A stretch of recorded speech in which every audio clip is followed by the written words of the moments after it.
Hello दोस्तों, मैं doctor Animesh MS general surgeon आप सभी का अपने यूट्यूब चैनल सर्जरी ऑनलाइन पे स्वागत करता हूं।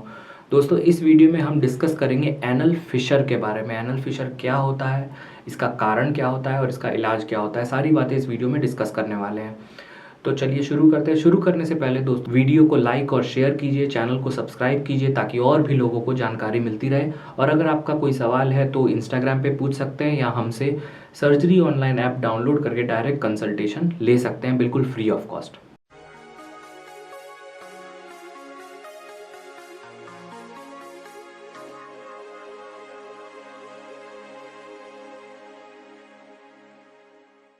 दोस्तों, एनल फिशर को समझने के लिए पहले ये जानना ज़रूरी है कि एनल फिशर होता क्या है और ये कैसे बनता है। तो देखिए, एनल फिशर बनता है कॉन्स्टिपेशन या कब्ज़ होने की वजह से।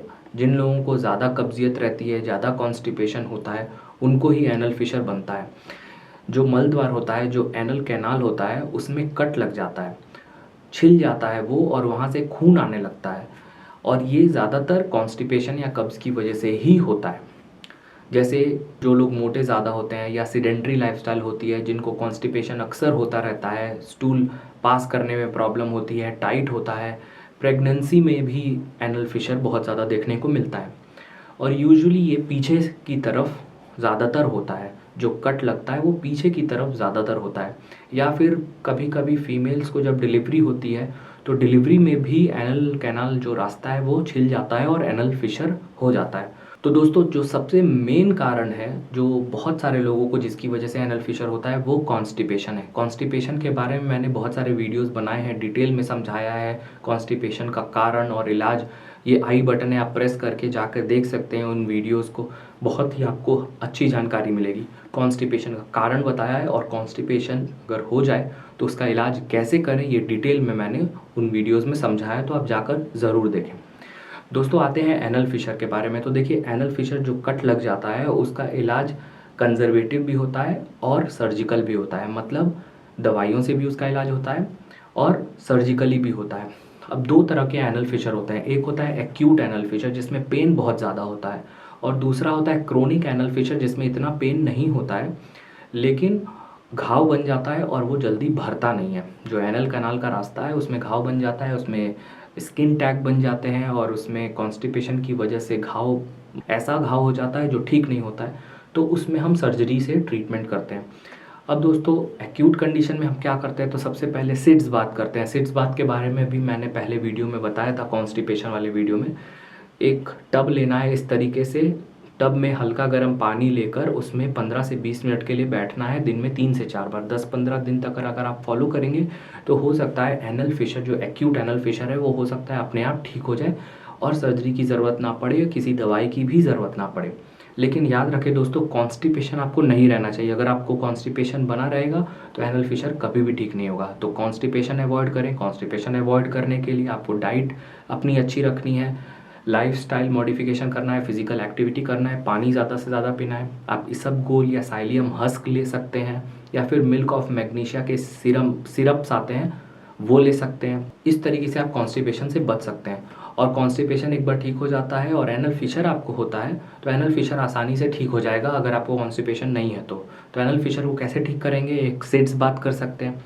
या फिर उसके अलावा आपको बहुत सारे ऑइंटमेंट्स आते हैं, मलहम आते हैं जो आप रास्ते में लगा सकते हैं एनल कैनाल में, उससे आपको काफ़ी रिलीफ मिल जाएगा। अब ये मलहम कौन से हैं दोस्तों, कुछ मलहम होते हैं लिग्नोकेन के जो उस एरिया को सुन्न कर देते हैं तो दर्द महसूस ही नहीं होता है। कुछ मलहम होते हैं जो उस एरिया में जो स्फिंक्टर्स हैं उस स्फिंक्टर्स को लूज़ कर देते हैं।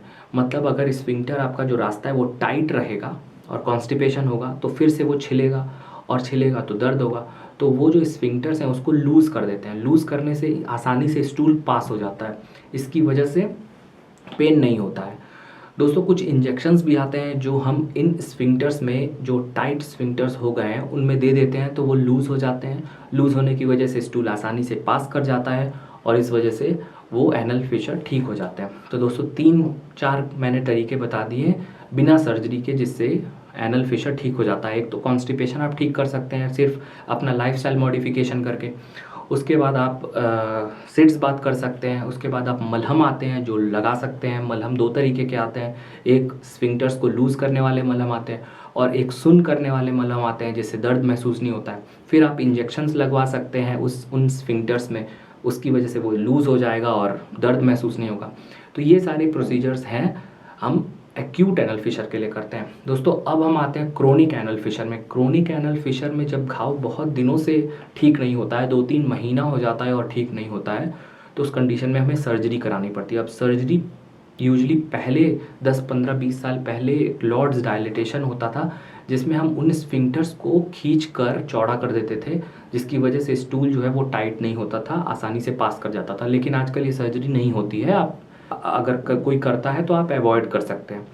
आजकल जो एडवांस सर्जरी हो रही है दोस्तों, वो सर्जरी है, उस सर्जरी को हम बोलते हैं लैटरल स्फिंक्ट्रोटमी। उसमें क्या करते हैं, जो स्फिंक्टर्स हैं जो टाइट हो गए हैं उनमें हम एक छेद कर देते हैं।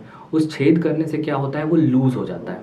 अब जैसे मान लीजिए कोई रिंग है और वो बहुत टाइट है, वो आप पास नहीं कर रहा है, उसमें से कोई भी चीज़ स्टूल पास नहीं कर रहा है, तो आप रिंग में एक छेद कर दें, यहाँ पे एक छेद कर दें, तो ये रिंग जो है वो लूज़ हो जाएगा और आसानी से स्टूल पास कर जाएगा।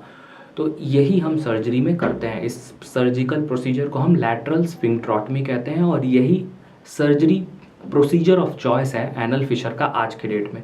तो अगर आपके सर्जन एडवांस्ड हैं, अगर आपके सर्जन को पता है कि हाँ ये एनल फिशर है और क्रोनिक है और ठीक नहीं हो रहा है दवाइयों से और बहुत सारे ट्रीटमेंट ले लिया, 2-3 महीनों से लगातार बना हुआ है, तो आप ये ट्रीटमेंट करवा सकते हैं।